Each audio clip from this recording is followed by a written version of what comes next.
All right, Appo. Are you ready, Freddy? Are you ready, Freddy? Well, hey there, everyone. It's Anthony, back with another video here on Single and Play Sing. Hi. Hope you're having a fantastic day, weekday, weekend, week, month, evening, morning, overnight, all of that good stuff. Today we are out here at the Arvada open space / something reservoir. Never can remember the name of it. We're just out here for an extended walk so I can finally respond to some comments. I do have some life updates and stuff too, so it's just got to be a mega mix. This is a mega mix of a bunch of different stuff, and hopefully my energy levels keep up, that way we can go on a longer walk. I haven't done this full loop in quite some time, so I kind of want to give myself the little challenge of getting out here, especially since the weather is absolutely beautiful. It is 70 degrees here in the Denver metro Golden area, and it is about 10 days 12 days, something days to Christmas, and it's 70 degrees. I don't know what's going on. Got this heat spell. Apollo, if you got to go potty, do it closer over here. You're pulling me into the bushes. I understand if you got to go potty, but I'm not walking into the marshes with you. So it's just this gorgeous day. It's like, yeah, it's a perfect day to do one of these longer strolls. And obviously do some little video cuts and stuff. I'm going to try to keep it as smooth as possible, but I have some other stuff that I need to throw in here as well. It's going to be a little all over the place today. I hope you're okay with that. But yeah, so hope you're doing well, having a fantastic day, weekday, weekend, week, month, evening, morning, overnight, all of that good stuff. Make sure to leave in the comments how things are going for you. I'd appreciate it. I hope they're going well. We're just having a really great day today. Nice and warm day. So yeah, I posted a vlog a couple of days ago, or yesterday. I'm not sure at the time of filming this. Today's Sunday, and I believe it's the 14th? 14th? 15th? 14th. Today's Sunday the 14th, so I posted a vlog a day or two ago. Oh, potty break, here we go. Yeah, I posted a blog just talking about the fact that I got my new camera, and let me know what you guys think and all that stuff. I was super excited about it. The footage looked good and on the viewfinder, but then I got home and I wasn't super happy with it. It still looked a little grainy, and I'm watching all these people's videos. This is when it gets dark, night filming, watching all these people's videos, and they're cranking out this beautiful evening footage and nighttime footage with this same camera. And so I'm trying to learn the settings and how to tweak things, and some people say do this, some people say do that. So then I went out the following night. So yeah, that was Friday night, so that vlog must have been filmed on Thursday, I think. So I went out on Friday, and I guess we'll start there with life updates too, but went out on Friday and I was like, let me do a silent, like, whip and jam where I don't talk. That way I can keep checking the footage, adjust different settings, and I'm just going to take a bunch of different shots with different settings and just kind of notate what I changed and if it's better or worse or the same, you know, and then I can do it as a whip and jam, and then I'll just stitch it together so it's like a complete walk. So I filmed that, and it looks really good when I'm in town, when there's lots of, you know, Christmas lights and ambient lights for the street lights in the shops. That all looked really good. It was still a little jittery. Like when I'm walking, the lights kind of would almost shake. So, but overall looked really good. But then once I got out of town and it's really dark and there's just like a street light, barely anything giving a source of light, it still looked okay, but it was very jittery. Like the street lights looked like they were just shaking around. And that has to do with a number of different things, including the stabilization that's on here on this camera and stuff. So at the end of the day, these types of cameras aren't ideal for night footage, but I still think I can continue to improve. So I'm going to keep working on it, but I'm very happy with the daytime footage and how all of that looks. I think it does look better than my old camera, but I'd really like to fine tune and get this nighttime stuff right. So I'm going to keep working on it. There's a couple more things I can do. Somebody said the true way to get really nice cinematic night footage with a camera like this is to have a gimbal. So when I'm walking, it's not jumping or shaking. It's staying completely level, and that'll really help. So I may purchase one someday. I have one. I just don't know if it's still functioning. I need to pull it out and see if it still works. But I used to have one. And then I'll just use that when we're walking around town doing our nighttime walks around Golden. And then if I do switch to a nighttime filming on a different walk or whatever, then I can grab it. So we'll see. I'm trying to improve. And this is more for, well, for this channel certainly, but for sure the other channel too, because I do a lot of night visits to parks and stuff. So I want to just try to improve that a little bit. And then the other thing I did is I ended up getting a camera bag, because when I'm out on walks and I have my drone, plus this camera, plus, you know, all the little accessories that I'm purchasing and stuff, it's a lot to carry just like on a fanny pack or whatever. So I got a camera bag, and I'll probably be able to show it to you at some point during this walk. We'll see. But yeah, so that's kind of what's going on with me.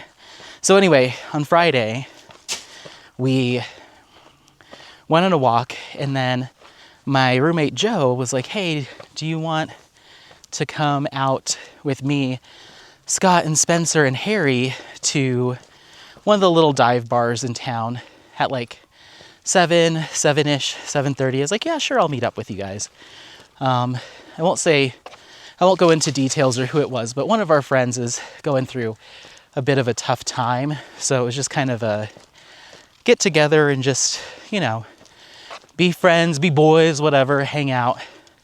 So that happened, and then I agreed to that, and then I'm walking Apollo. I was like, yeah, I'll take Apollo for a walk, and then I'll meet up with you guys later or after.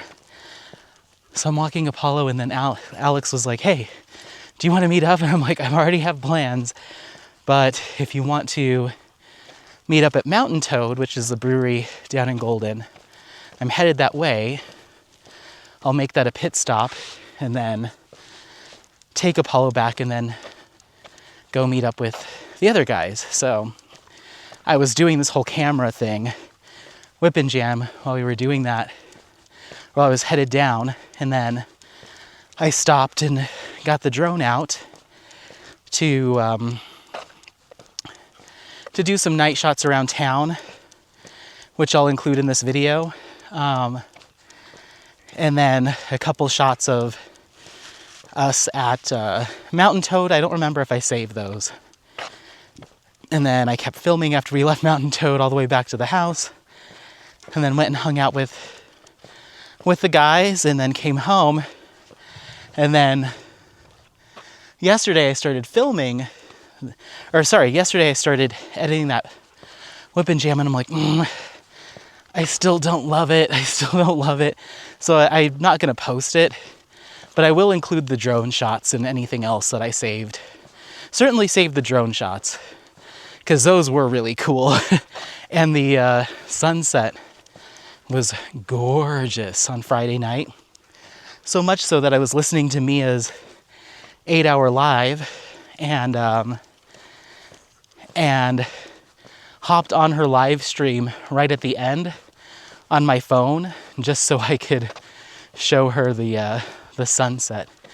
It was stunning. So you might have already seen that. I probably put it up at the top, I'm not sure. So yeah. So did that. And then over here.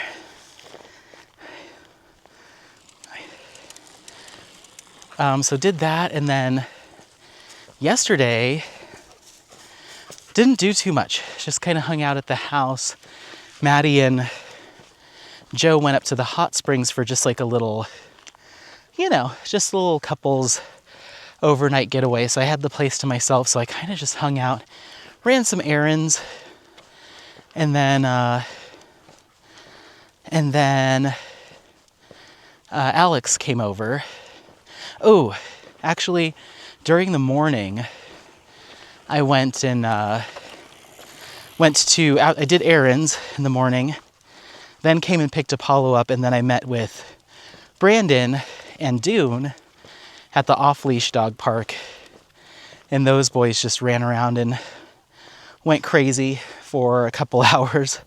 Then came home, and then Alex came over and we played video games until like super late. I was wanting to diamond paint, but I knew he wanted to hang out. So I was like, yeah, sure. Come on down. Let's play video games. We stayed up till like 1 o'clock in the morning playing Borderlands. And I'm like, oh my gosh, I gotta go to bed and you gotta go home. So he left. I went straight to bed. And then that was Saturday. And then this morning, I had told Alex last night that there is this Mexican restaurant that I saw on Instagram that I really wanted to go to. It's called La Reina del Sur. And it's this Mexican restaurant. I want to call it a pop-up restaurant because they're only open 1 day a week on Saturdays from 10 to 2 for 4 hours. And essentially what it is this restaurant uses the space from it's like a catering company or something, but they get the space for 4 hours every Sunday. And the guy who runs it, the owner, he's from Oaxaca, where my family's from, and he does traditional Oaxacan, Mexican food. So it's not Americanized or anything like that. It's very as it would be in his home area, which is the area that my family's from.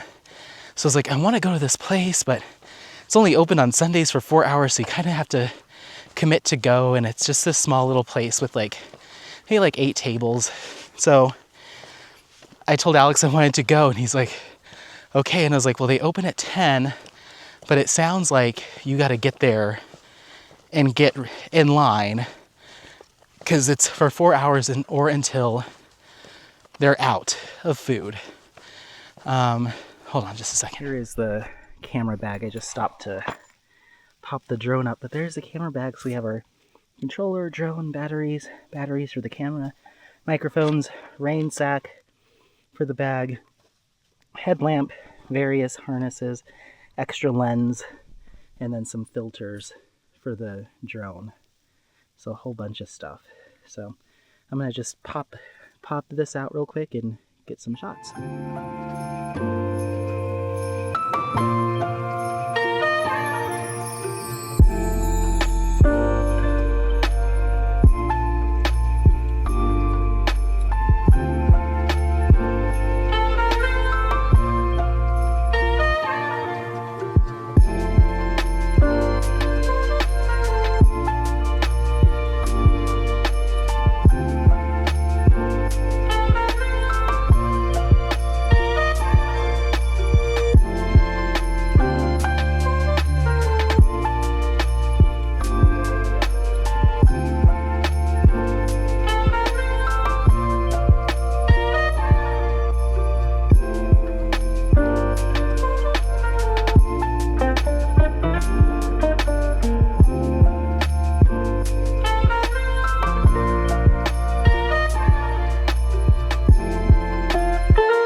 Okie dokie.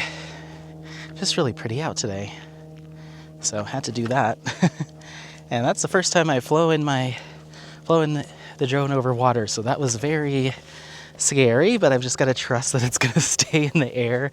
We don't have any wind out today, so wasn't too worried about it. But anyway, so this Mexican restaurant. So we get there, sit down. It's me, Alex, and MJ.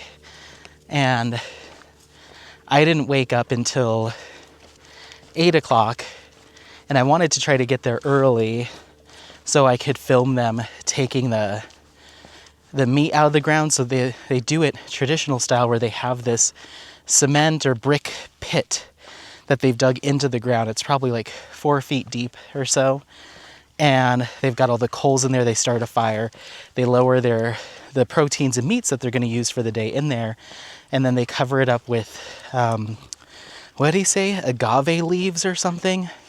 And then it cooks overnight. It slow cooks overnight.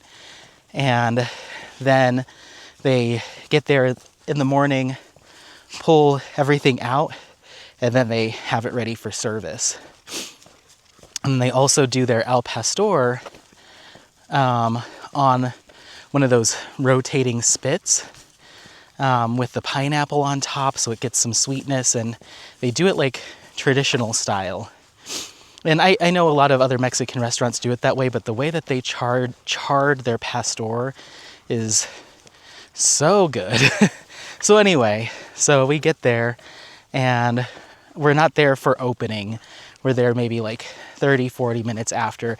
So by the time I got up and texted Alex, it took him about 45 minutes or so to respond to me, and then I'm like, okay, let me get dressed. And so by the time we got coordinated and got there, it was like 10:30, 10:45. So we get there. It's not packed, but most of the tables are full except for 1 or 2, and granted there's only like 8 or 9 tables. So we were able to sit right down and got our menus, and the menus mostly in Spanish. They had a couple like English explanations, but majority in Spanish. And then they had a lot of off-menu things that you could get too, like if they cooked an extra protein or something. So we just kind of let the waitress give us recommendations and kind of order for us. And we're like, we want to share some tacos, and then we'll each get a thing. So I got this, I forget the name of it, but she explained it like it's menudo, but it doesn't have the tripe or the hominy, but it's kind of the same flavor profile, but it's done with this like kind of corn-based, almost like the consistency of an oatmeal, a little bit thicker than that. So at first I was like, ooh, I don't know, but I saw another table with it. Come here. What's on your, oh, it's just the reflection. I was like, what's on your head? It's just like the sun reflecting off of his fur. So she was like, it's kind of like menudo, but a different consistency. I was like, I don't know. But I saw another table with it and it looked so good. And it literally had like a sheep lamb shank just sitting in it. So that was the protein. And then had this kind of menudo-y kind of savory porridge around it. And then it comes with tortillas, onion, cilantro, lime, and a salsa. And you're meant to tear off a piece of tortilla, take a little bit of the porridgey stuff, the meat, and all your fixings, and make like little tacos out of it. Because the consistency of the soup was thick enough that it could just sit there.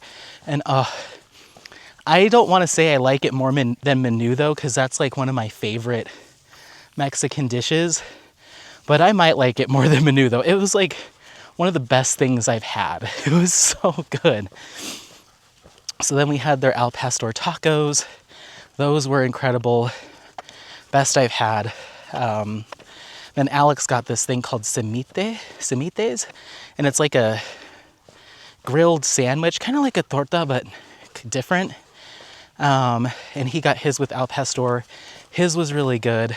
And then MJ got this thing that looks like a tortilla. It was made, I think, with the blue corn flour, but it was very crispy and a little bit dry. So it wasn't like just like a regular quesadilla. It was kind of like very thin, dry, almost like a cracker kind of material. But then they loaded it with their barbacoa, which it was from the pit, and then a bunch of stuff on top, some cheeses, and then it came with like a dipping sauce.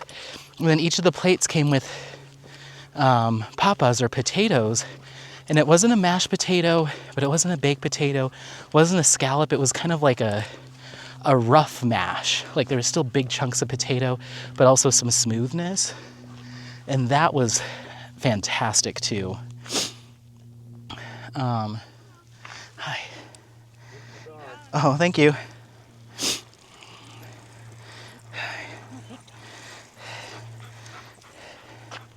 Let's go.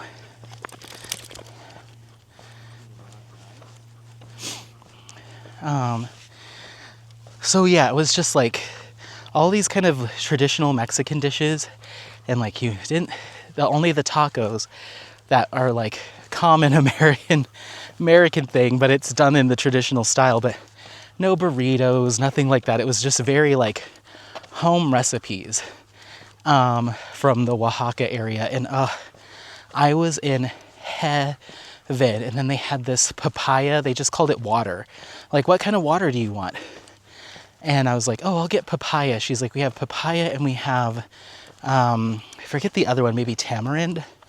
And I was like, I'll have papaya. So it's just like an agua fresca.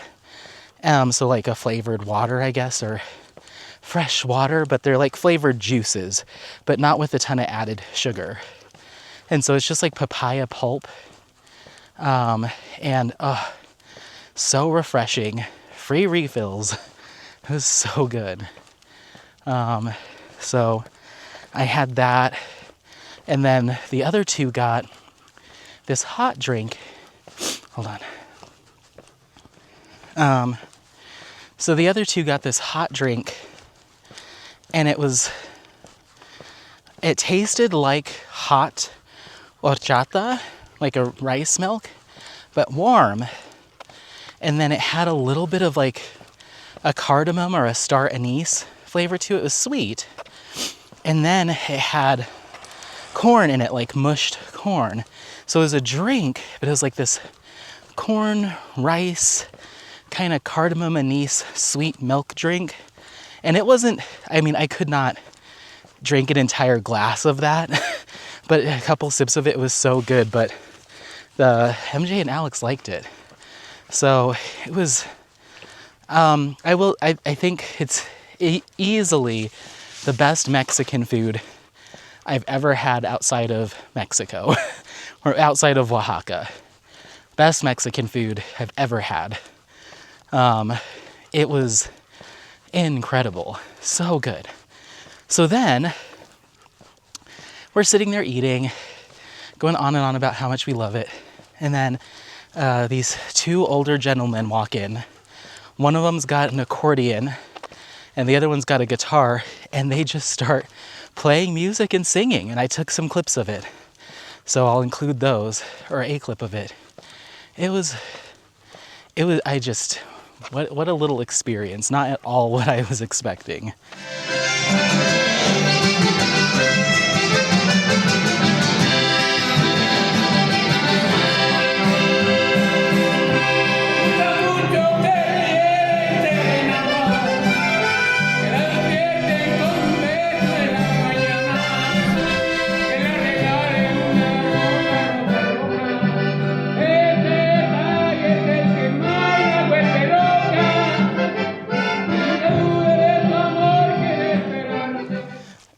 Not at all what I was expecting.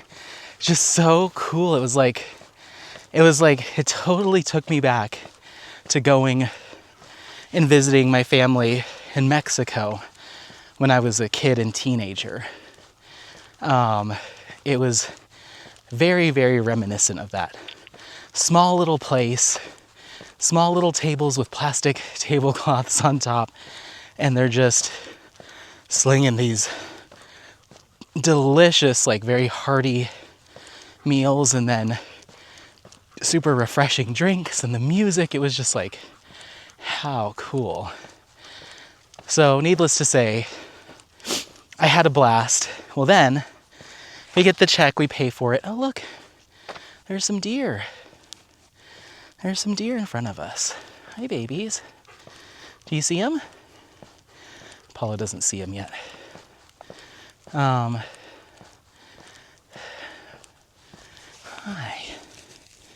Wonder if you can see them. Yeah, you can see them. Dead center. One of them's looking at me. Don't get mad. I think they're concerned about Apollo.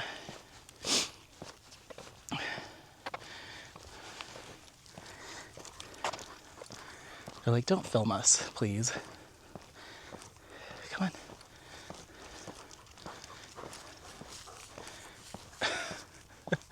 They're all looking. Do you see that? They're like, should we be of concern? And then in the background, there's cow behind them. Jeez Louise. How cool. Anyway, come on. They're not bothering you. And you're not going to bother them.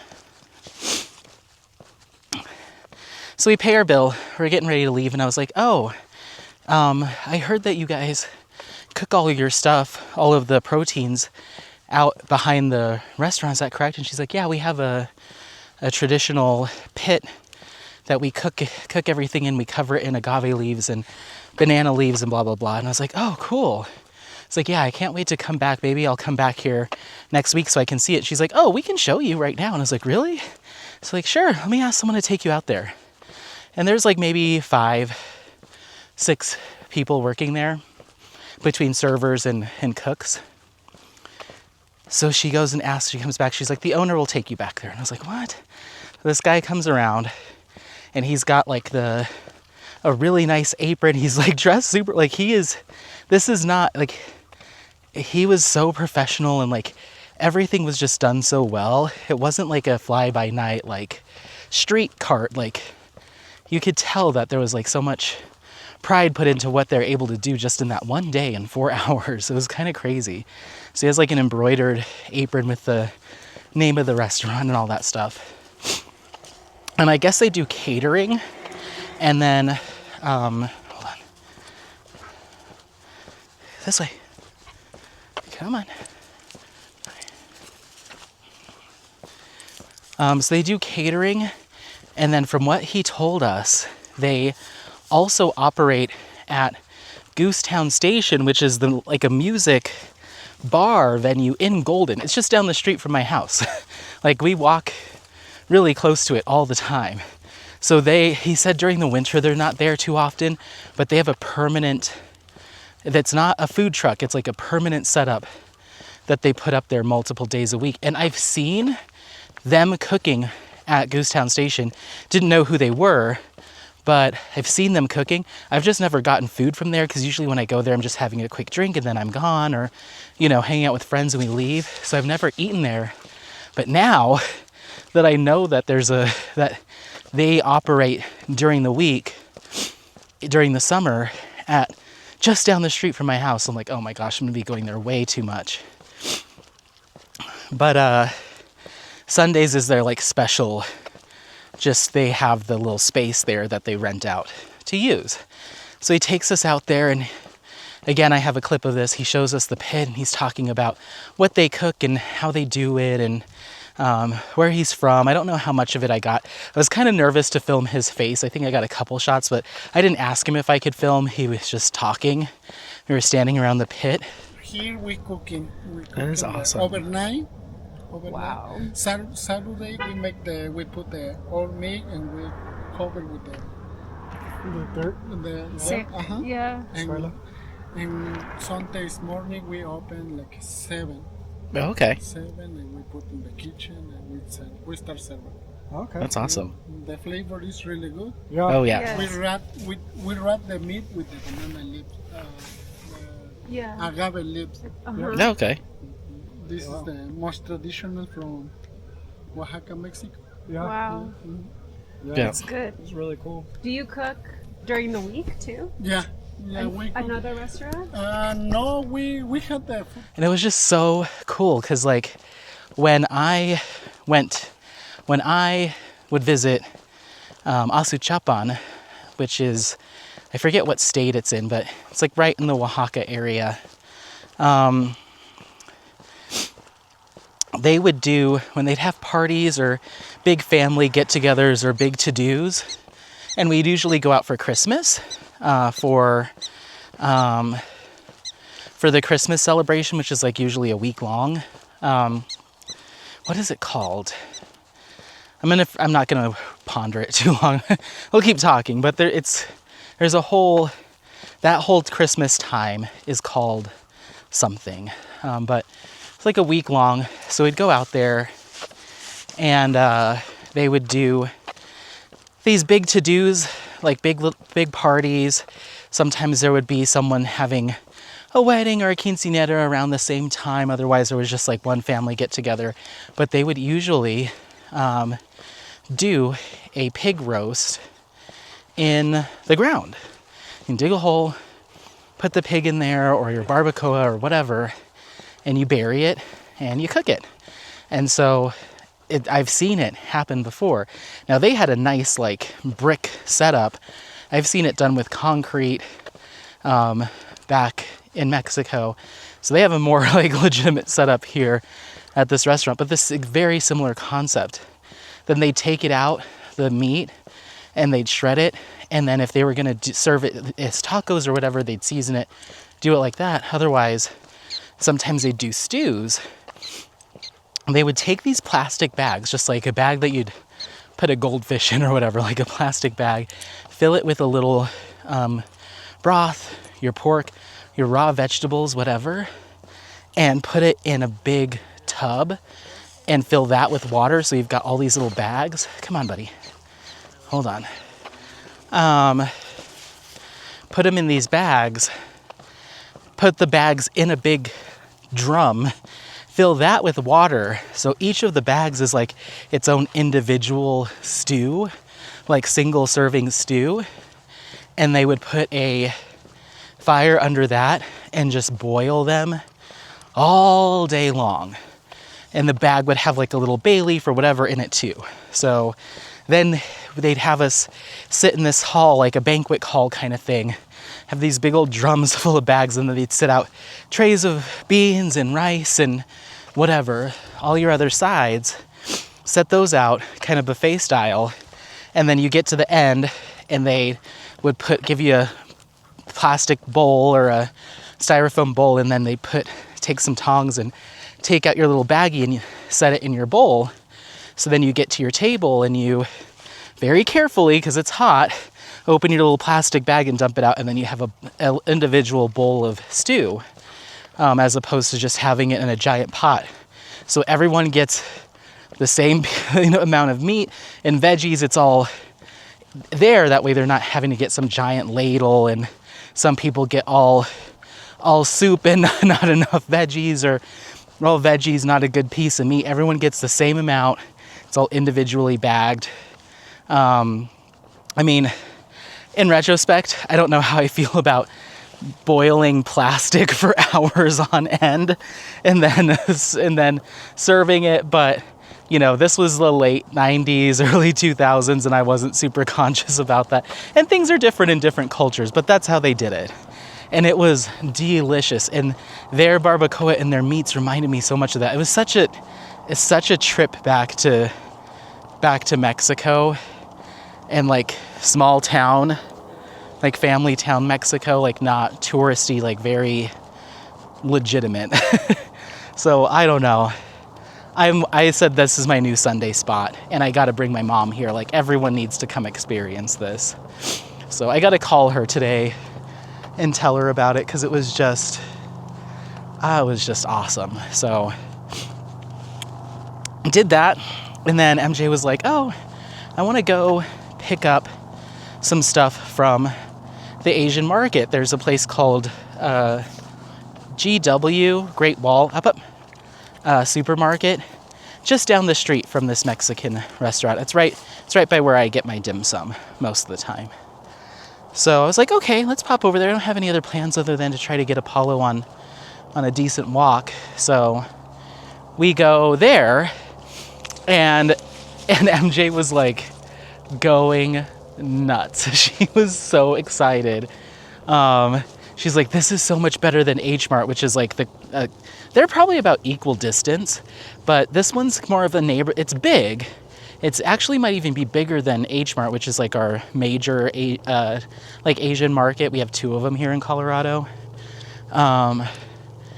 Great Wall is pretty much the same thing, but according to MJ, they have a much wider selection of more cultures, whereas H Mart's kind of more Korea focused, and Great Wall had more Chinese, Thai, and Filipino mixed in there as well. So she was going crazy because she was looking for some Filipino specific things. And so she was like, at first we had a hand cart, just like a hand basket, and then she was like, "Well, we got to go get like a bigger cart." So she went back and got a bigger cart. And at first she was like, "I'm just looking for 2 things. I need this and I need this. I haven't been able to find it." We walked out of there with like, each of us had like a half a basket full of stuff. So I got a bunch of treats and snacks, got some stuff for my brothers, got myself some things. Apollo really likes this very thinly shaved, dried tuna. It's called Bonito Flakes. Bonito Flakes. He loves them. And they sell them at pet stores as cat and dog treats, but it's so expensive when you get it from the pet store. And it's the exact same thing. They just, put it in a different bag. So I just go to the Asian market and get it, and I can get like 3 times as much for the same price. So got him that. And the other thing is my coworker and we drink Red Bull, Monster, like sugar-free energy drinks. Like usually I'll have that instead of a coffee. And so we both like, anytime Red Bull comes out with like a new sugar-free flavor for the season, we're always like, "Did you try it?" Like this year was Fuji apple and ginger, and it's so good. So the Asian market, they had the Chinese Red Bull, which is, they have 1 0 sugar. I don't know if the original is 0 sugar, but they have passion fruit and then like a mixed fruit, which is like papaya, pineapple, and something else. So they're like flavors you don't get here in the US. They have ginseng in them, as well as like your caffeine. So it's a little bit more of like, it's got some like traditional herbs that are supposed to be healthy, even though it is a Red Bull, but it is 0 sugar. And the other thing that's weird is they're not carbonated, so it's just kind of like a juice drink. So they had passion fruit, mixed fruit, and then the original. So I got us each one.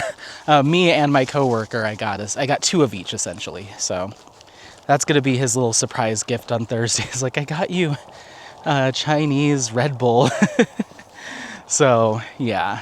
So I don't know, it's just a really fun, like, great day.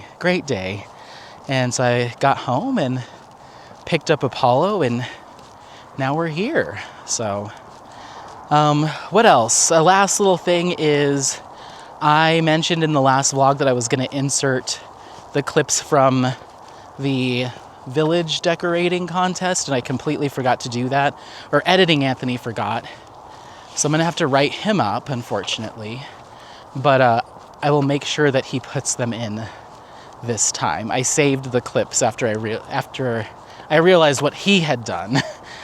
So we'll go back and pop them in at some point here too. So you should expect to see Friday night's sunset and nighttime shots, the village decorating shots, pictures, and then whatever from today. Oh, and then the restaurant that we went to. I don't think I took any pictures of the food. We just kind of dug right in, but I do have a clip of the pit. So, yeah, it was fun. It was a really fun day, and I feel like it was just good to hang out with Alex and MJ and just have a fun new little experience and all that stuff. So yeah, I got home, and like as I was packing up Apollo and getting my bag ready, Joe and Maddie pulled up. So they just got back from their little hot springs trip. So I was like, oh, this is kind of nice because you'll be able to get home and shower and wind down and just relax. And me and Apollo will be out doing our thing, and then we'll reconvene and say hi and all that stuff tonight. Like I was literally walking out the back door as they were coming in. Like, well, they'll be able to settle in. So, I'm trying to think of anything else as far as crafting and content. Nothing really. I did get 3 of my Black Friday kits in when I got home from the restaurant. 3 of my Black Friday kits were delivered, and then I pulled 3 of my 7. So I was like, uh-oh, what happened? So I pulled up my order, and there's 2 different tracking numbers on my order. So it looks like they shipped 3 together and then 4 together. And then I copied and pasted the other tracking number and tracked that. And it says it's out for delivery. So I guess, I don't know if it's 2 different drivers or the person's coming back around. I'm not sure. But I got 13th Hour, Hanami, and Dragon Room in. So I'm still missing my my Margaret Morales. I'm missing my, oh geez, now I'm gonna forget.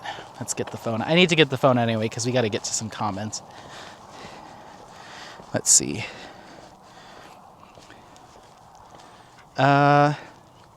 It says On Track was unable to deliver your order. Let's see what happened.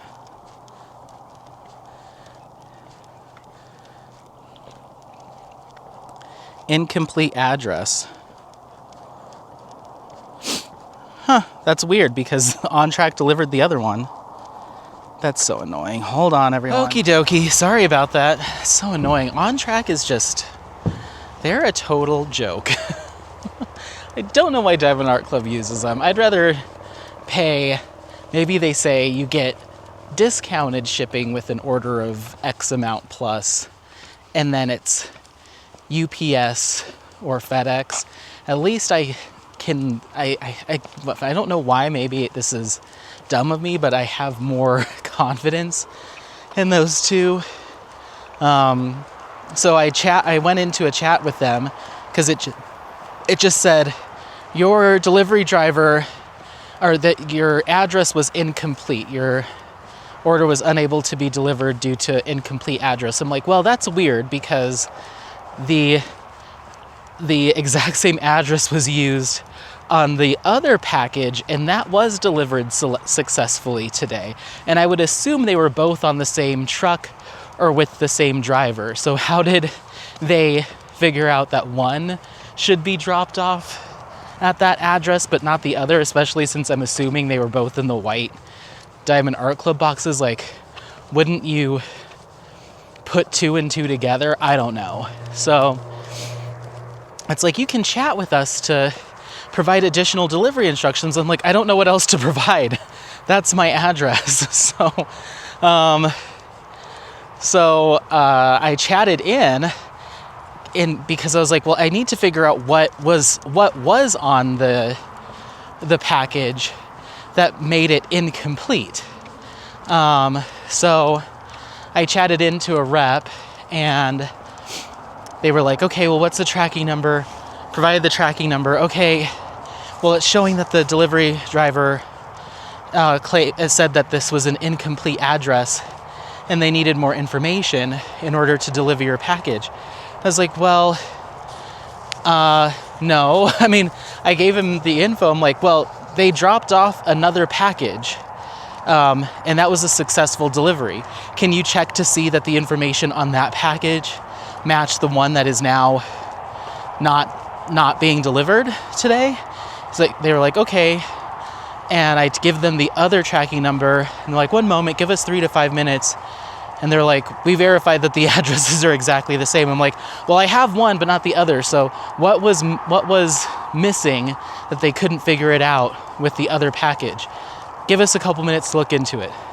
And then they write me back, we're sorry for the inconvenience. We will provide the driver with this information, and you'll have it between 0 and 2 business days, meaning I think if they're still out, then they'll bring it back, or I'll get it in a couple days. So I'm just, with On Track, and my mind immediately goes to those kits are lost. Say goodbye. You won't get those. Like, that's immediately where my head goes, because I just have so little confidence that they're able to figure things out. And I'm like, you know what?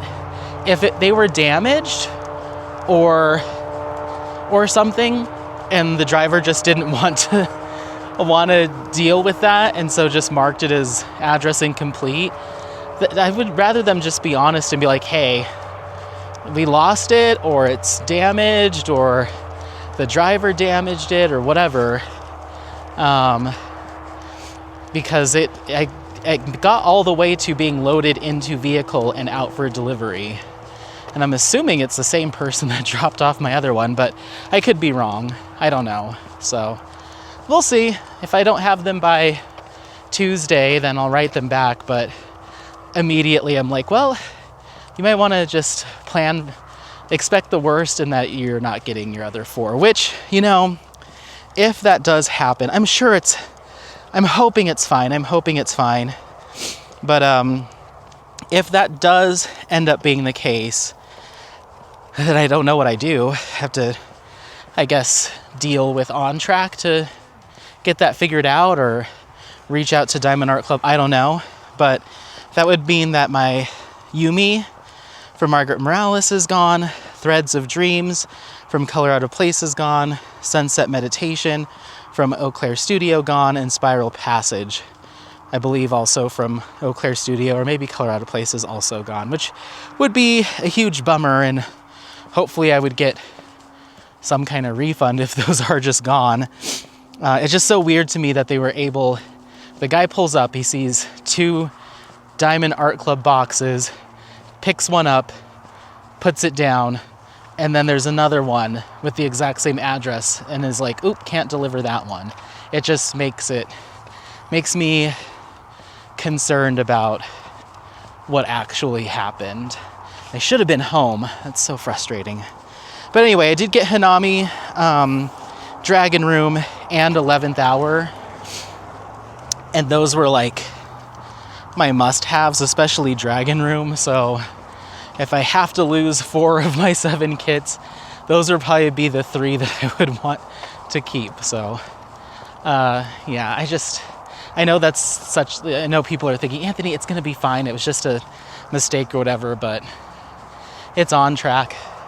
And you never know with them. There could be somebody wrapping up those as Christmas presents for their mom or whoever right now. So, yeah. I don't trust them. Come on, buddy. But yeah, I have a kit coming from Mystical Dream Diamonds. I need to commit the name of that shop to memory, but I have a kit coming from them that's on its way, and then I have a kit. No, is it? Yeah, I have a custom that I ordered and I completely forgot about it from Jaded Gem Shop. And I feel like I ordered that. I mean, I know Jaded Gem Shop has extended shipping times, and I've always been one to say, follow those timelines and don't be out here complaining until after that elapses. And then I also know that Jade's put this on her Facebook group, but she's expecting, and so I know that can mess things up too. But I think I ordered this in, I'm not complaining, I'm just giving you an update. I actually had forgotten about it. I was like, oh, that's right, I ordered a custom. It's for Coaster Studios, the channel that I've been following. I ordered it on September 28th, so October 28th, November 28th. December 28th would officially be 3 months. Then you have to think with the holidays, it's probably going to be a little delayed, so maybe I won't say anything until maybe January, late January, early February. But I am wondering if that's okay. And then the thing that I'm really hoping did happen, I'll be kind of bummed if it didn't, is the image that I sent to Jaded Gem Shop is an all white background with the Coaster Studios logo, but it's all white. And then, so they sent me back the link to order it. I ordered it, but the rendering looks ivory. Like it looked like it made the entire white background an off-white, and that's not gonna fly for me. So I did write their Jade, or the customer service chat, when I placed the order, just saying, hey, I'm not sure if this isn't an accurate reflection of what I'll actually receive, but I want to call it out that it looks like the computer rendered all what I would expect to be 5200 as a beige or an ivory, and I don't want that. I don't want it to look like I've been smoking next to this diamond painting for 20 years. So I'd prefer if it actually was white. And I think I said if I need to pay an additional fee to have that fixed, let me know, but I don't want this kit in ivory. I can show you, I think.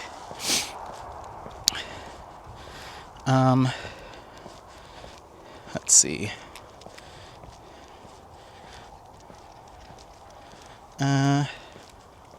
Maybe not. Maybe it's already off the website. Let's find out.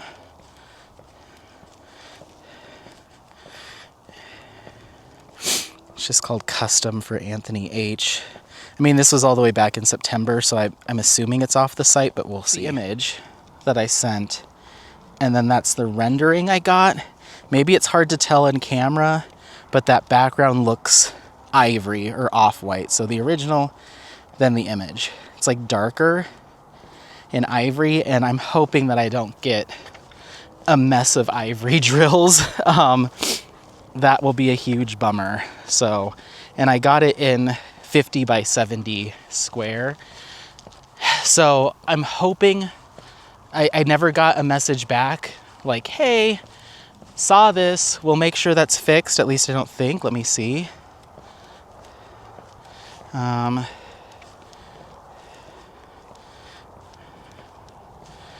No.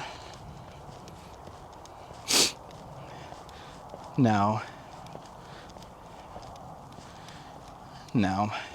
And it says you may wait up to a week for a response. So, I mean, I spoke my piece. I said, I sent what I needed to send. And I can't remember. I may have even sent it. Let's see. Sorry, everyone.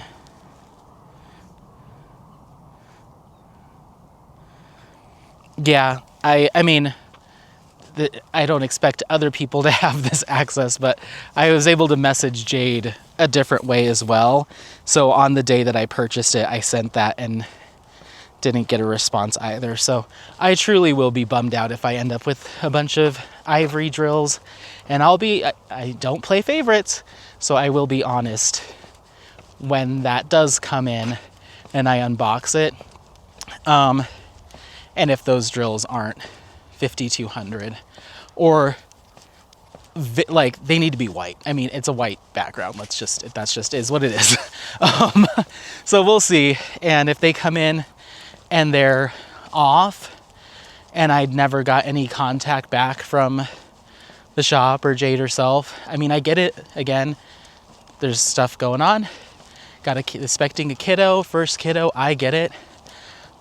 But I sent that information the moment the order was placed. So on September 28th.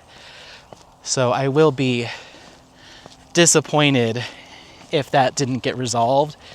And if it didn't, then I'm going to be asking for replacements on all those drills. So yeah, we'll see. But I tried to get ahead of it, Jade. If you ever hear this, I tried to get ahead of it and I messaged you on your shop and personally about it. So I hope that got resolved, but I didn't hear back. I'm just not a complaint. I'm just stating the facts just in case it comes back around and then I'm like, I'm not super happy with this rendering. So yeah, we'll see. But that'll come in probably the next couple months. But other than that, I don't have anything on its way. But it's time for me to shut up because we were supposed to respond to comments. Oh yeah. And then MJ wrote me. Let me write her back real quick. So they have a friend named Matt, and he's there, and he said about 30 minutes ago, come back to MJ's. And then MJ wrote me, come back. And I'm like, I'm out with my baby. I can't just leave him to sit and not get any exercise. So yeah, we'll see if they're still around later. I mean, I would be fine with a little at-home evening. I've done plenty of socials this weekend between going to the little dive bar with the boys and then going to Mountain Toad and then yesterday doing the video hanging out with Alex during the evening and not diamond painting, and then today going to the Mexican place. I'm like, yeah, that's pretty much my social battery. I want to go home and get cuddled in and get a few sections done. So we'll see. I might get guilted into going. Okay. All right. Sort by newest comments. All right. I can't believe we've gone this long on this walk and I've yet to even respond to one. That's typical me. Michelle Bryce says, at the beginning when I started this craft 3.5 years ago, I tried to keep everything but quickly realized I didn't have space or time to keep up with it all. So now I don't keep any drills. That was in response to my kidding down video. And yeah, I mean, I'm so close to being right there with you, honestly.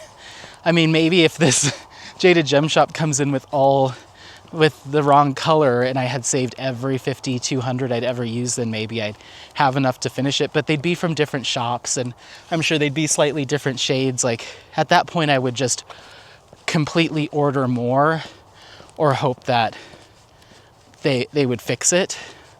I wouldn't use my drills as like because I think some other people said, and maybe we'll get to those comments, that they save up their leftover drills for cross-stitch conversions and stuff, which makes a lot of sense. And especially if it's a cross-stitch conversion that's high confetti and you don't have a ton of color blocking. But if you have a ton of color blocking, I'd worry about the different shades and tones, or if you have enough of the right shade or tone for that, 550 or whatever it is. So I personally would worry about that. So I've kind of just made my drill storage is just for emergencies, 20 or less drills on a single canvas. But I do understand why people save them for like cross-stitch conversions and stuff. I'm not saying that's invalid. That's not what I do. But yeah, I'd almost lean more towards throwing them all away. Dana Corbett says, "Hi Anthony, this is a much better camera and congratulations on getting it in time." Thank you.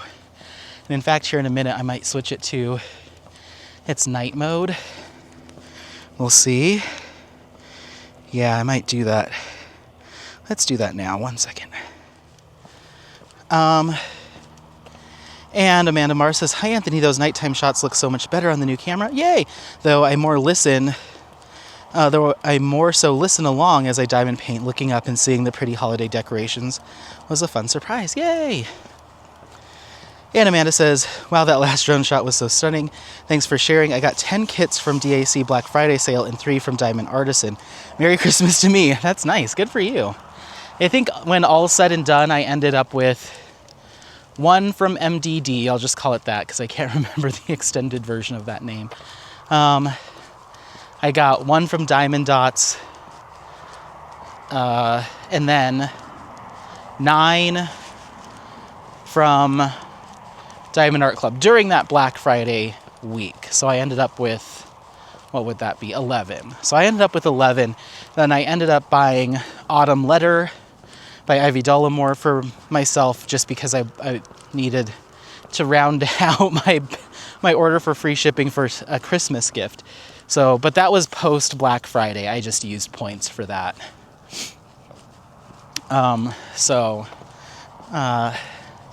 I guess 12 if you count that one. And then this Jaded Gem shop I ordered back in September, so I wouldn't count that as holiday shopping. But yeah, the sky looks pretty again. Hopefully you can see it. Clouds are more in the distance now, so we don't get it right above us, but very purpley.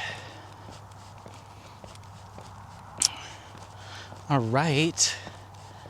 And then I think if we come up and follow this road, we'll come up over by where Apollo's dog walking place is, and that'll actually cut a little bit off of this trail, a little bit off of this walk. Not a ton, but a little bit. Not that we have to or need to, but yeah. I mean, we haven't made it all the way out here in a minute.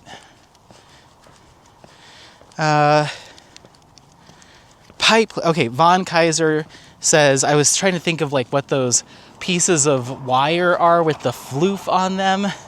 And she said, "Chenille picks or pipe cleaners?" Pipe cleaners, that's what I was trying to think of. Thank you. Trin says, "Camera is working great. The holiday lights downtown are gorgeous." Yes, they are. Thank you. Dorita says, "Hi Anthony, wow, that's such a beautiful picture from your camera. I hope you've added pictures of the competition." Yes, I will put them in at the end. I did not take pictures or film the competition, like the competitor setup. I only filmed my own. So yeah, I don't have that. But I do have some of ours for sure. So yeah, thanks for the comments, everyone. Vaughn says, I have zip baggies in baseball card holders. If I knew then what I know now, I'm starting to just keep Diamond Art Club drills. I've used them more for switching out colors I don't like or adding borders than replacing a lost one. Once in 5 years, Vaughn has had to do that. That makes a lot of sense. I mean, everyone has their own use case or, how or why. And Vaughn does these beautiful borders on her canvases. Like, she'll take, like, the last 3 drills around the entire canvas, so like 3 deep or 5 deep. I think it might be, she'll have to explain, but maybe it just depends on the canvas or if she feels like it needs it. And she'll do these really cool borders and create like a pattern. So it's almost like it's framed, but it's with drills. I know that there's a shop that I don't know if they still do it. Vaughn, again, you probably know. They used to, or still do, like a drill border around their images. So you have the actual kit that you're working on, but then they've built in a rendered, printed on the canvas border of different drills, and maybe it's specials, but it's like a built-in border. So maybe the canvas is a little bigger than the actual image, or they cropped it slightly so they could fit the little border. And I like that idea. It's just, whatever shop that was, their style of artwork, at least back when I was looking, this is probably 2022, 2023, was just not my style. So I never got one, but I like that idea. So yeah, makes sense. The Michigan fam says, hi Anthony, I love this kit down. It completely makes sense to me. I've been keeping my extras and separate by brand in separate baggies and check off on a logbook. I drive myself nuts. Thank you for sharing your process. Yeah, we all do, various things, and I could absolutely see myself getting that in depth if I had the space and the time, and maybe not necessarily the finances, because that's like baggies, but I guess I'd have to be buying baggies, and then like, where do you store them? But to each their own. I think any way you kit down is valid, even if you just throw them all away and don't think twice. But yeah, especially now that like the majority of what I work on is going to be Diamond Art Club. And if it's not them, then it's going to be Jaded Gem Shop, Diamond Painting Shop, and maybe a couple others here and there. So I guess it wouldn't be that bad if I just had all my DACs, all my jades. But I've also worked on kits where the shades of DAC drills are not the same. For instance, when I worked on Waterfall in a Jungle this summer, I did 2 of them at the same time, and I kitted them both together in the same art dot. So all the drills for every single, for all the drills for both kits, every single one, were all kitted up. Come on, Apollo, I don't know what you're smelling, but you gotta let it go. He's like, what's this? What's this? What's this? I'm literally just dragging him forward now. Yeah, so I kitted them all up together, and when I did it, I took all of the strands of baggies, drills, and, I cut them up and, separated them and sorted them by DMC, but I wasn't saying, okay, these are the ones from kit 1 or these are the ones from kit 2. There was just a pile of all the 939s or all the whatevers, and there was a couple colors that they were different shades. The most prominent one was this very pale yellow shade. One was slightly darker than the other, even though it was the exact same kit. They were from different production runs, but same kit, Waterfall in a Jungle, same DMC, but they were different shades. And so they were so mixed up in my containers that I did not think to try to separate them. Or, I was like, there's no way I'm going back through and fixing that. So I just let it be, and luckily it looked nice. It looked almost kind of intentional because it was kind of in the sky. So kind of this cloud look that had this kind of two-tone. And so it looked fine there, but I could see people being annoyed by that or wanting to fix it. So sometimes even when you're trying to save for the same, if you're saving for like all my DACs go here, that's still not going to be a guarantee that they're the same shade. So yeah, it's tough out there for those that save all their drills. I could see myself getting very into it, too into it. So Dana Corbin says, hello again. You are correct. I've used replacement drills twice with DAC and once with Dreamer Design, and the drills came ASAP for both companies. But if you buy kits, not the system, not in the system, like AliExpress, you wait more than 30 days for replacements. You might need extra drills because companies go out of business or your spares come in handy, or they can change owners. That happened to me, and it can be over a year, so I had to buy extra drills. I encourage people to open their kits ASAP to check to see if everything's there, and not kit up, but check that it's there. That's a better way. Yeah, that makes sense. Rather than just getting a kit in the mail and just throwing it in a pile with the rest of them and not even looking, crack them open, check to make sure that your DMCs are there, check to make sure that you have what you need, put it away, and then at least you know. So that makes a lot of sense. I don't do that. I mean, I open my kits to do unboxings, but I don't go through and verify that all the DMCs are there. I just lay out the drills and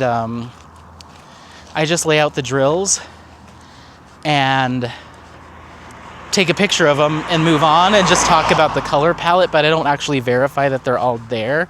So maybe that's something I'll do in the future. But again, I don't think I've ever had a time where I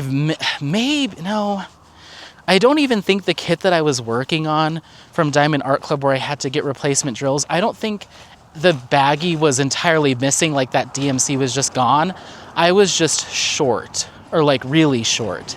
So I don't know how you'd be able to verify that you have the right number of drills in each bag, because unless you weigh it to make sure, I don't know how you'd make sure that you have enough to complete the kit. Sure, you can check to make sure that it's at least there, the DMC is at least there, but how do you make sure that that bag has 1,398? Unless, I guess, you weigh it. I'm not sure. You'd have to let me know if you've figured that part out. But yeah, I don't think I've just been completely missing a color. I think it's just been really short. Or maybe I got one baggie and was missing a second bag. But again, you wouldn't know necessarily unless you weighed it.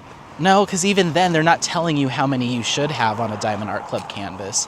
So even if you weighed it, that's not going to really do anything. At least not on DAC.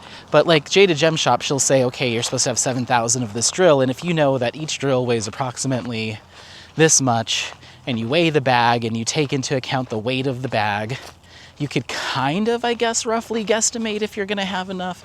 But I certainly would not. I don't have time for that. If someone else does, great. But, oh boy. For me, I am comfortable, and maybe this is just coming from a place of privilege, but if some of those extenuating circumstances that you mentioned happened to me, where I'm out of a color, or a baggie was missing from a shop that's either changed hands, or isn't in the system like you said, or has gone out of business, I'm gonna just get on DP with Sparklers and order them myself. And those come from Missouri, I believe. And they get to me in 5 days, 3 to 6 days, business days usually. So, I mean, good for you, Anthony. You can afford to do that. I know not everybody can or wants to, but I would usually in that instance just choose the path of least resistance and just order them and be done with it. So, but I also see why people would say no. Why would I do that? I'm just going to save my drills. So it's everyone just has their own method. own reasoning, but I go for I just want to save myself the space and the time, and just having that many storage containers for all of that stuff. I just don't even know where I'd put it. So yeah, but I get it. I'm not saying I don't get it. Everyone, to each their own. But thank you.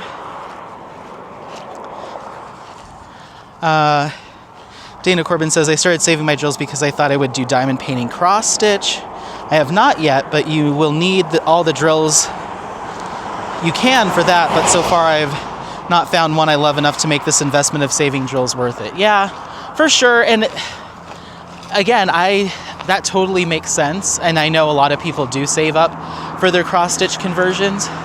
But then it's like one of those things like, okay, so let's say you find one. You're like, this is it. This is the one. I'm going to do a cross stitch conversion of this. I love it. So you order the pattern, you get your canvas, you're all good to go. And you go through the DMC list and you realize that you only have 70% of the DMCs, or the amount of the drills for each DMC that you'd need to actually do it. Does that mean that you just sit on that project and wait and hope until you get the right amount of drills, if ever, to get it done? Or do you bite the bullet and buy what you need to make up for it? What if you get that canvas in and the square grid that they've printed on it is a certain size, but the drills that you've accumulated over the years are from here and from there and slightly differently sized? So then you're having popping drills or tons of gapping or just inconsistency. Because I can tell you right now, I love working with diamond painting shops drills. I love them. They work really well, but they work really well on diamond painting shops canvases, meaning I think there's a little bit of leeway or give on some of those, on that canvas printing, because I have noticed that the 310s, at least in the Muka I'm working on, the 310s are a little wonkily size. Some of them are big boys, look more like chiclets. Some are a little smaller size. They're not horrible, but they're not perfect. So I would worry about saving those and then getting a canvas not from that shop and the grid's super tight and those just won't work, or the grid's too big and some of the, I don't know, like matching printed canvas from a different shop than where you bought the drills, I think is also a little bit of a risky game to play, in my opinion. Maybe you don't agree, but I would struggle convincing myself to not just purchase the drills I need from the shop that also provided the canvas. I think I did that once. I bought, or no, I don't even think I bought them. I think maybe I did. I don't remember. I was working with Francesca's Studio Works a couple of years back, and I wanted to do a cross-stitch conversion, and she wanted to show her cross-stitch conversion like service that she provided. So I think I picked the pattern and bought the canvas, and she sent me the drills. And I bought the canvas from Heaven and Earth Designs, and it sucked. Worst canvas I've ever worked on. Actually, that's not true. Probably my mounted glue canvas from, or my double-sided adhesive canvas from, I don't know, one of the very first shops I bought from before I knew about licensed artwork. It was just one of those ones, you know, you search diamond painting, it's like, hi, we're diamondartart.com, and we can get you a non-licensed Yume art that's 10 by 20, and you're gonna love it, and it's $3, like one of those places. So I had ordered canvases from them, and I remember hating working on those.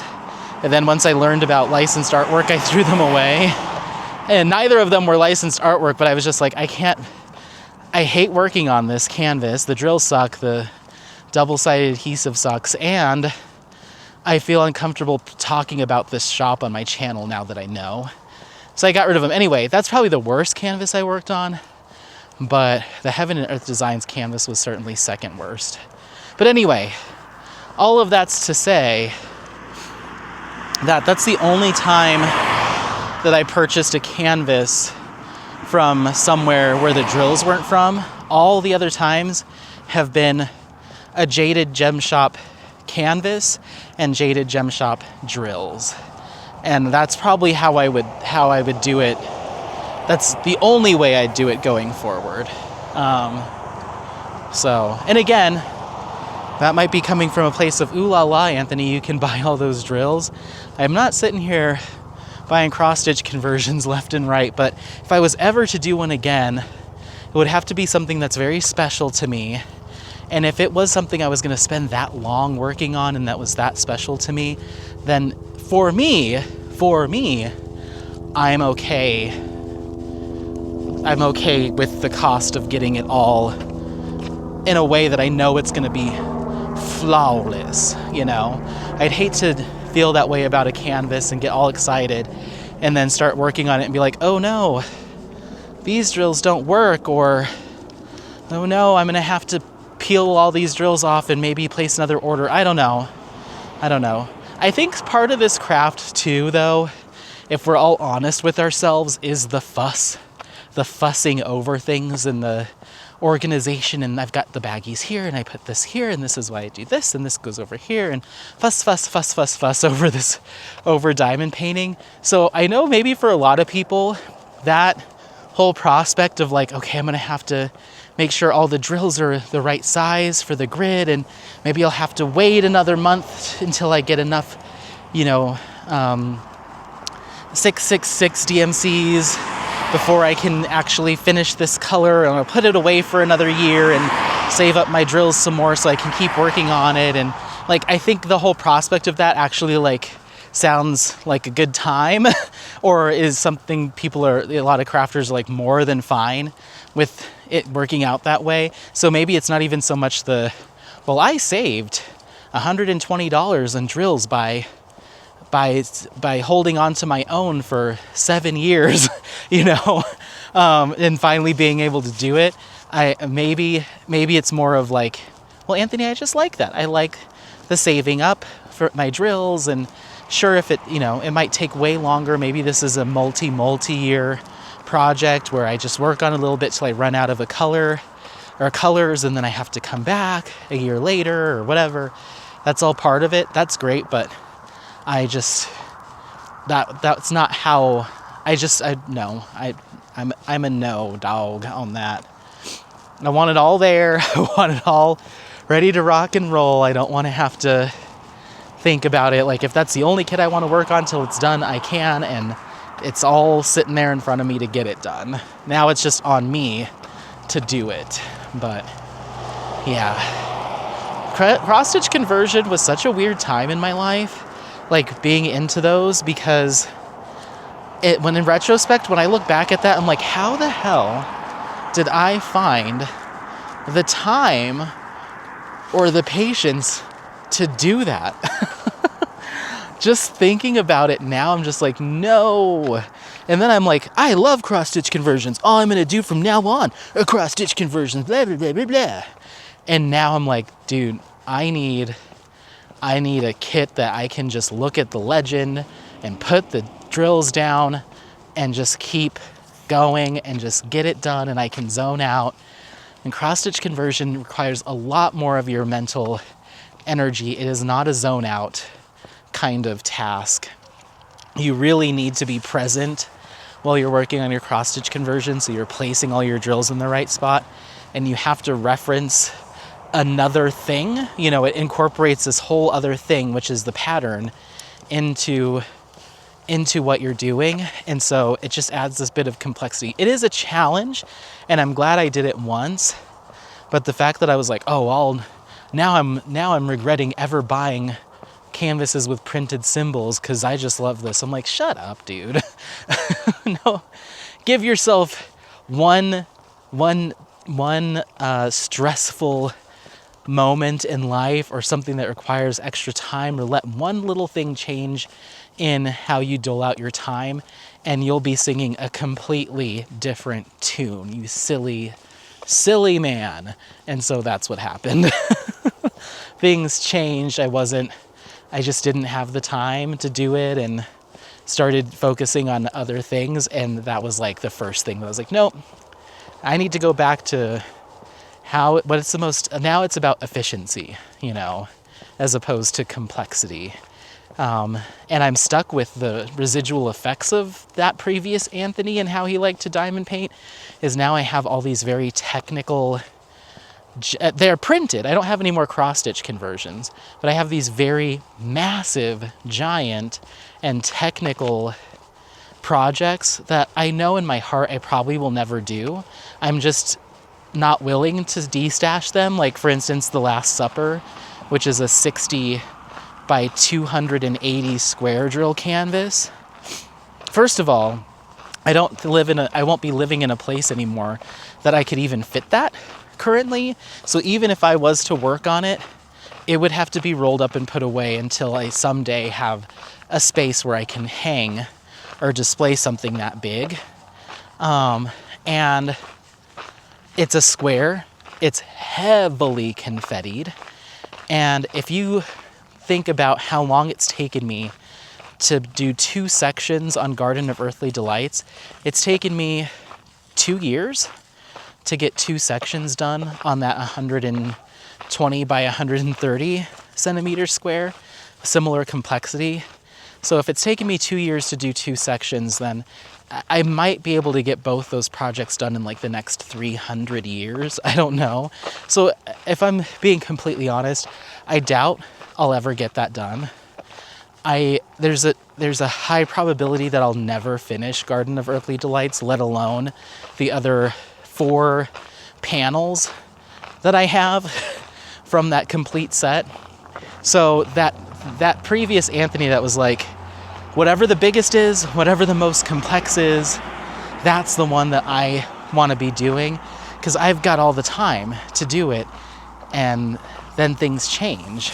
So we'll see. Maybe when I'm much older, and if those kits still have any stickiness to them, and it's time for me to, Apollo's a little bit older, he doesn't need giant walks like this, or I live in a place where he has a yard and can run around and play or whatever, and I'm not running around as much or traveling as much, and it's like, yeah, I can sit down every single night for several hours every weekend, I'm diamond painting, then it makes so much more sense. And it makes sense now. Like, I could do it now, but it just, those highly technical square drill kits that take so long to get a section done, it's just not where my head's at. It's why I kind of stopped doing cross-stitch conversions. It's why I kind of started to have a preference towards more hand charting and like the Diamond Art Club style, because it's just usually you have at least a little bit more color blocking in there. And rounds. It's why I gravitate towards and finish rounds way faster than I finish squares, because you can just you just zip through them, and I think they look good. So, yeah, it's difficult having a stash when your tastes change like mine do, because then it's like things are always coming in and out. Things are always coming in and out, but anyway, long response, but okay, you can stop and pee, but you gotta quit pulling me, bro. Trin gave some heart emojis. Trin also said, love the new camera. Not sure I've ever mentioned, but I appreciate how you match the music to the art. Great job. Oh, thank you. And Doretta says, Anthony, I'm cracking up listening to you while I clean up. So far, I've been keeping all of my extra drills because I'm toying with the idea of starting a group for extra drills for diamond painters to tap into. Oh, that's really smart. You know what? That is a very good reason to hold on to them. Also, I save my extras because I have a Heaven and Earth Designs canvas. Well, I wish you luck. I know I'm probably being a picky diva about that Heaven and Earth Designs canvas, but I really struggled with that glue. How it's poured glue, and they say it's like hand poured in-house, but it is so, at least the one I got was so strong that once that drills down, it's not going anywhere. And then when I'd go to, like, I'm a pull and drag kind of diamond painter, especially with cross stitch conversions. So let's say the cross stitch conversion says, okay, that 310 needs to be 2 down and 4 over, and I accidentally put it 3 down and 4 over, and I'm like, crap, I need to slide that up. I'll just push my pen on it and move it to slide it. That works on every poured glue canvas I've ever worked on. I can just kind of pull and drag it into place. With the Heaven and Earth Designs canvas, if you went to go do that, it would just pull the adhesive off of the canvas, so you'd have a bald spot on your canvas. And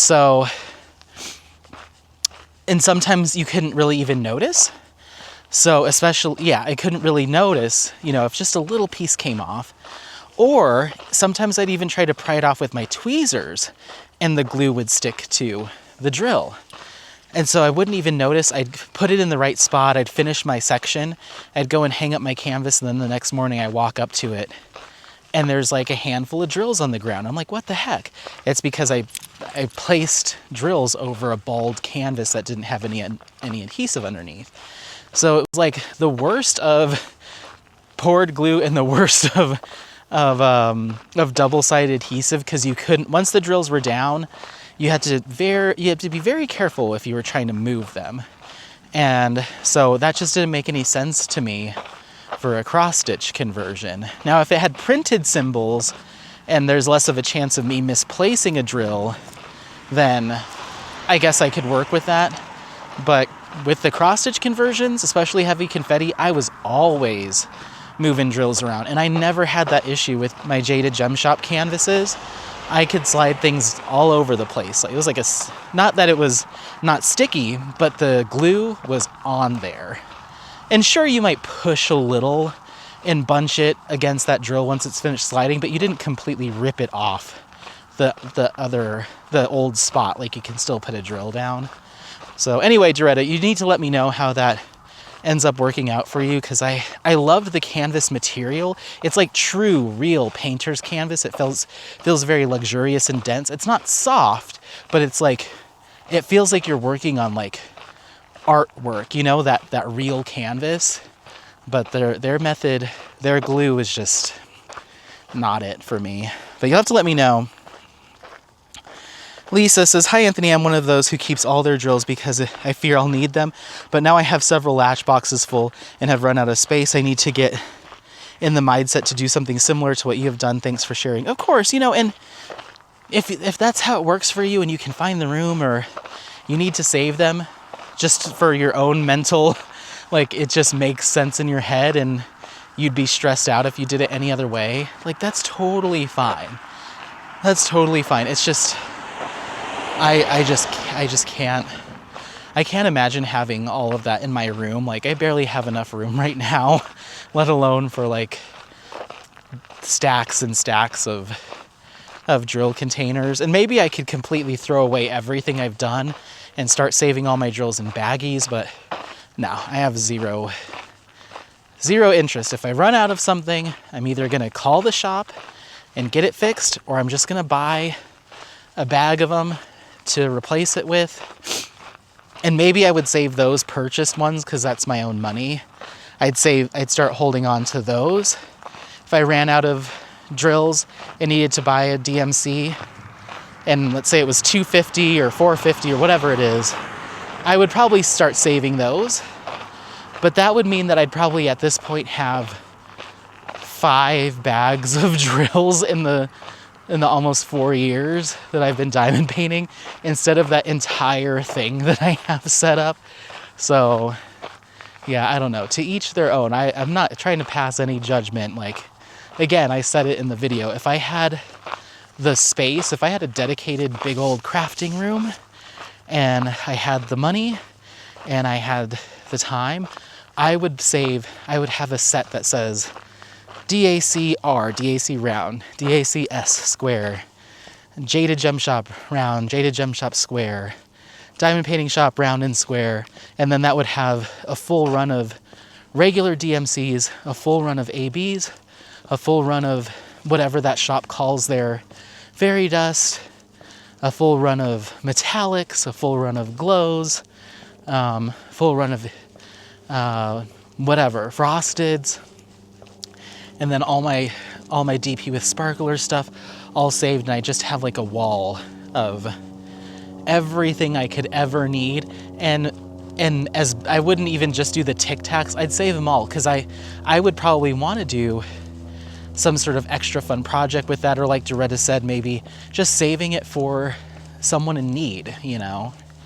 So, I really should have. It was 70 degrees and the temperature just like plummeted over the past hour. I am chilly. And I was like, I'm not gonna need a sweater. Just got a t-shirt on, because I would have been sweating with the sweater earlier, but that's okay. We're coming up towards our last final stretch here. So anyway, let me turn down the phone intensity. And then Michelle says, very useful information. Thanks for sharing your helpful tips. Of course, thanks for watching. Mr. Savage Beat says, a lot of helpful or useful tips. Thank you, Anthony, of course. And I think this is also Michelle says this was very informative. Thank you, of course. And also says, beautiful, I love the additions. Well, thanks. Lisa says, she looks stunning, and the sparkler you added was a good choice. I have this one, come on my wish list as a maybe. Since you pointed out that there's not a lot of confetti, that makes it even more appealing. Thanks for sharing. Yeah, for sure. Thanks for watching. Very minimal confetti on that kit. You're doing a lot of horizontal line blocking and color blocking is what you're going to be spending most of your time doing.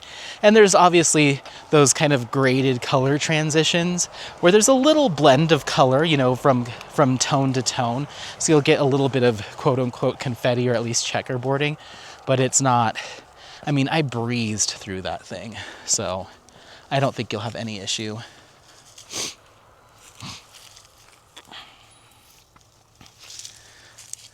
Let's see. I cannot believe this battery has lasted this entire time. These are the batteries I got with the new camera that are, say, about 80% more capacity and the same size as to the ones I was using. So it's wild that I haven't had to change the battery on it at all during our walk, and I think we'll make it all the way. That's just insane to me. Okay, all right. If you continue to do that, you will be on a short leash.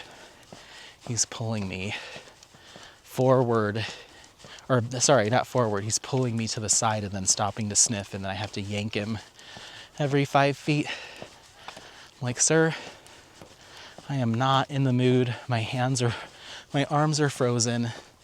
You've gotten plenty of exercise today. We're just gonna move. You've sniffed all you could possibly sniff today. So anyway,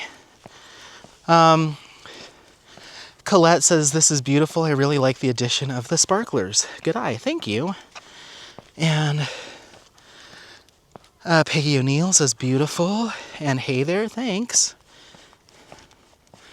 And Michelle says, I typically leave the plastic on my boxes and just slice the opening at the top. When I get one of these new boxes, that will help with the sliding around. Not a big fan of the change either. Plus, that's a lot of extra packaging for every box to have this. Yeah, it certainly is. And Elnora Luisa says, that's exactly what I was going to say. Leave the plastic on. Agree that they aren't great. But, well, yeah. I did respond to this comment on a vlog that I decided not to save. A, because I wasn't super happy with how the footage looked.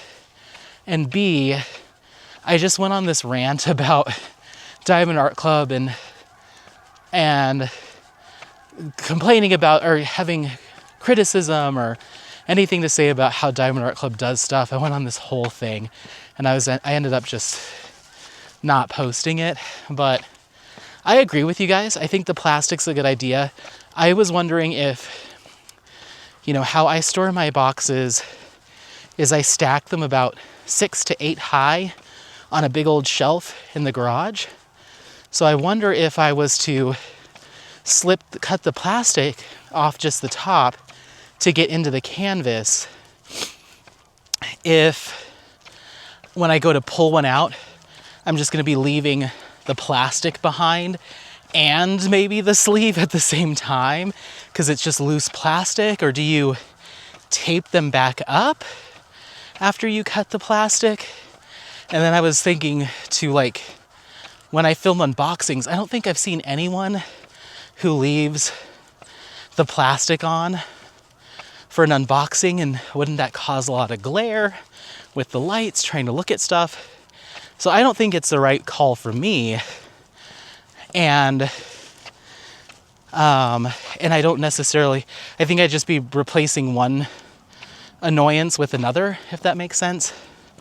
And then I was also thinking, okay, well, if I do that and then the plastic comes off, then I'm going to have these bunches of plastic stuck in my stack, and it's going to be all off kilter. It's like, I don't think that's the right answer for me either. I think the right answer for me is what I'm going to probably do is put a piece of tape between the two, or plug a little micro glue dot between the sleeve and the box just to hold it in place. And I think that'll be easier for me. But the moral of the story is you shouldn't have to do that. It was just a bad call on their part as far as packaging. And I think it's okay to say, this is a dumb decision, but here's how I'm going to deal with it in the meantime. They can both be true, but I think a lot of people are like, it makes sense, you just need to figure it out as the customer. I just think there's the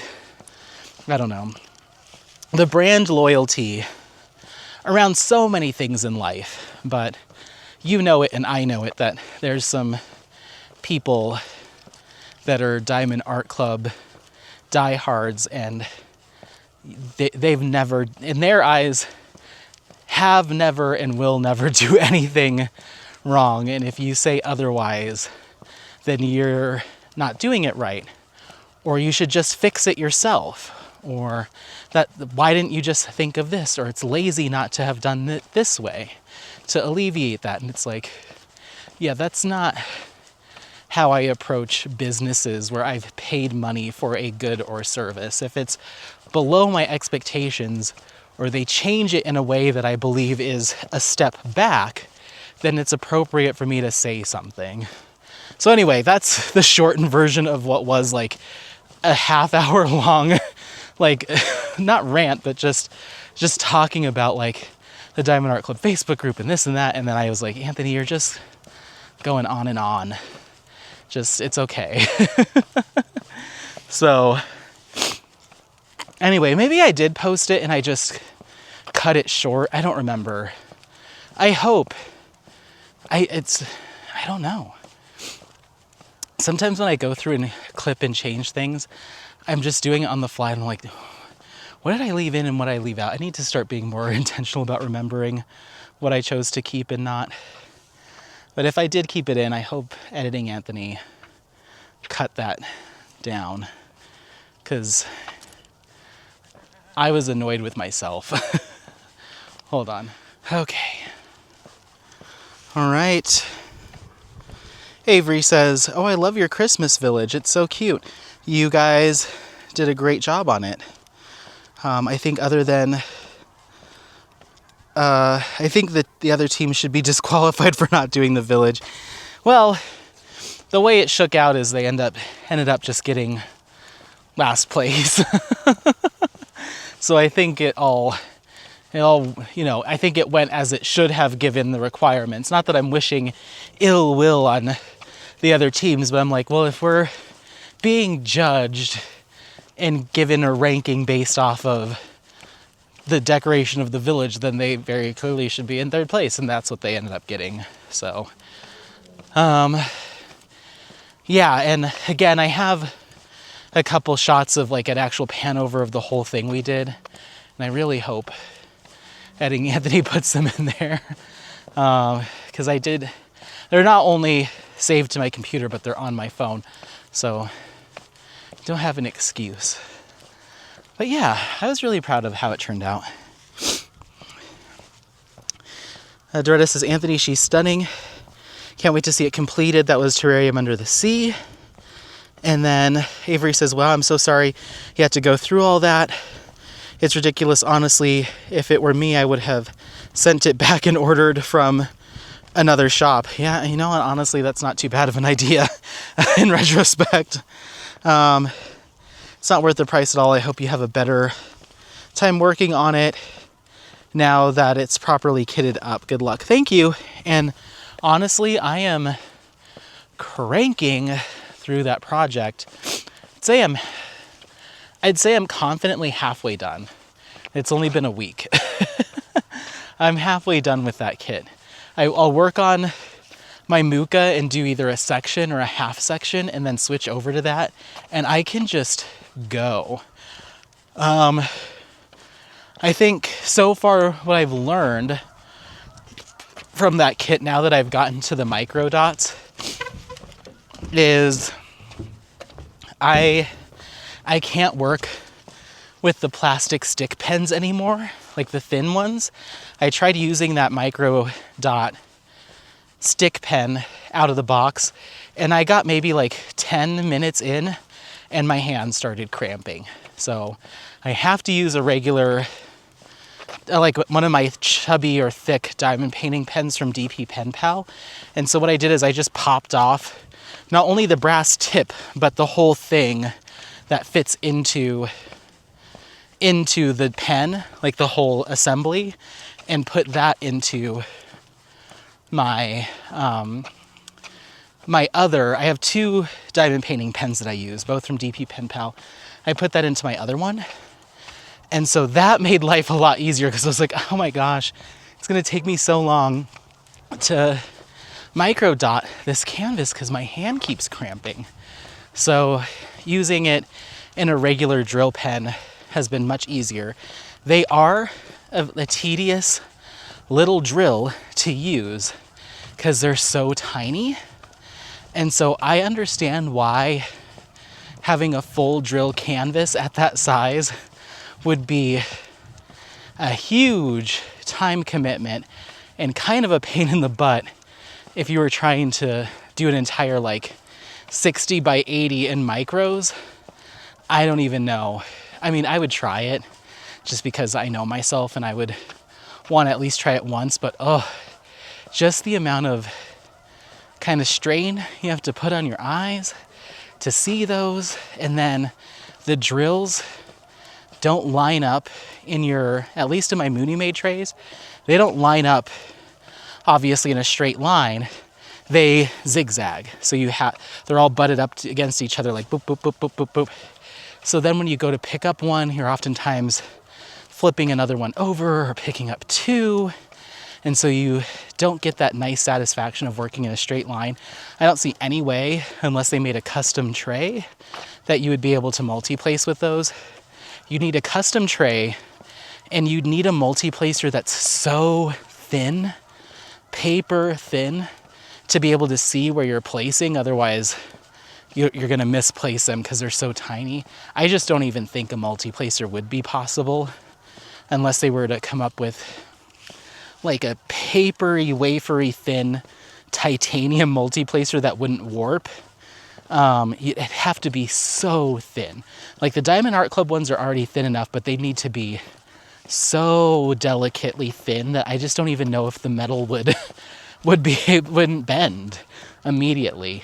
Or maybe the maximum they give you is like a 3-placer or a 4-placer so they can create some more structure there. But